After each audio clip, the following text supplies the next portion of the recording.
चलिए दोस्तों, कक्षा 10वीं के इम्पोर्टेंट प्रश्न में मजेदार प्रश्नों में आपका स्वागत है। ये जो आपका प्रश्न देख रहे हैं वो अध्याय 6 निर्देशांक ज्यामिति के प्रश्नों को हमने लिया है, जो बोर्ड एग्जाम के लिए बहुत ही महत्वपूर्ण होते हैं। यहाँ पर देख लीजिए, दो प्रश्न मैंने लिया है। क्वेश्चन नंबर 5 है एक्सरसाइज 3 का, क्वेश्चन नंबर 5 और क्वेश्चन नंबर 9। ये दोनों इंपॉर्टेंट है, देख लीजिए कैसे हल होगा उसको। यहाँ पर सरल रेखा 5x + 6y = 7 को y = mx के रूप में लिखिए, mx + c के रूप में लिखिए तथा रेखा की ढाल तथा y अक्ष से अंतःखंड ज्ञात करो। ये दिया हुआ है। यहाँ पर आप सबसे पहले लिख लेंगे इस तरह से। सबसे पहले जो दिया गया है उसको आप लिख लेंगे। क्या दिया गया है? एक सरल रेखा का समीकरण दिया हुआ है, ठीक है। 5x + 6y = 7, ये सरल रेखा का समीकरण आपको दिया गया है। अब इसके बाद इस रेखा को हमें किसके रूप में लिखना है? y = mx + c के रूप में लिखना है। y की वैल्यू यहां से फाइंड कर लेंगे। देखिए कैसे होगा, 6y = 7 है ना। इस 5x को हम इधर रख देंगे 5x, है ना, पक्षांतर करेंगे तो। अब यहाँ पर देख लीजिए, y की बस वैल्यू निकालना चाहेंगे, यानी कि हमको उस रूप में लेना चाह रहे हैं, तो क्या हो जाएगा? y तो ये क्या हो जाएगा, ये जो 6 है वो ट्रांसफॉर्म हो जाएगा इधर, तो ये हो जाएगा 7/6, ये माइनस का माइनस 5 ये 6 भी उधर जाएगा, x के रूप में हो जाएगा। अब यहाँ पर देखिए mx पहले है, तो हम इस x वाले वैल्यू को पहले लिख सकते हैं, या फिर इसको ऐसा लिख सकते हैं, y =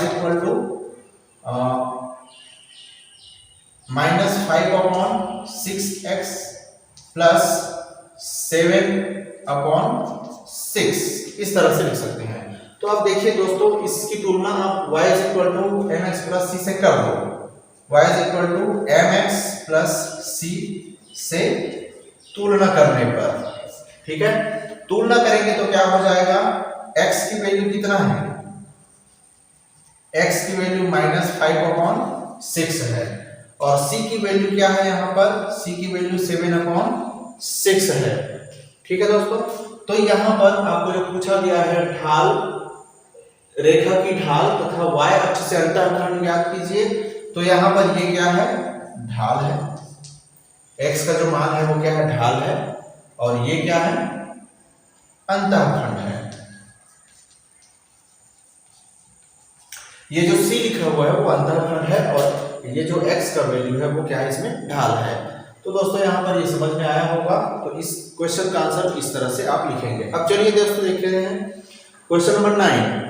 यहाँ पर प्रश्न क्या लिखा हुआ है? उस सरल रेखा का समीकरण हमको ज्ञात करना है जिसकी प्रवणता 7/3 है तथा रेखा बिंदु 60 से होकर जाती है।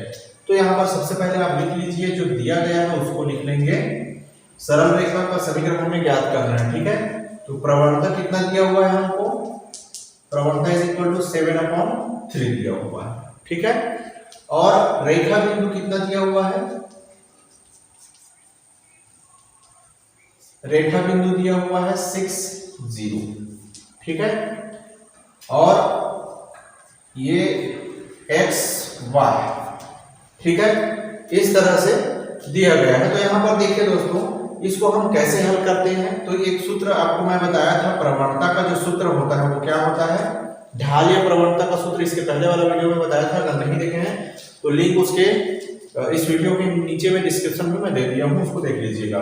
तो यहाँ पर प्रवणता का जो सूत्र होता है y2 - y1/x2 - x1, ये होता है। तो यहाँ पर देखिए दोस्तों, प्रवणता के जगह हम क्या रखेंगे? प्रवणता तो हमको दिया गया है 7/3, 7/3। y2 का मान क्या होगा? देखिए यहाँ पर आप अगर दो बिंदु दिया है, ये इतना 60 और xy, तो यहाँ पर आप इसको x1 मानेंगे, x2, y1, y2। तो उसी तरह से यहाँ पर देख लीजिए क्या होगा, वैल्यू को पुट कर दीजिए। कैसे पुट करेंगे? y2 की वैल्यू कितनी है? y माइनस y1, तो y1 की वैल्यू क्या है? y1 की वैल्यू क्या है? 0।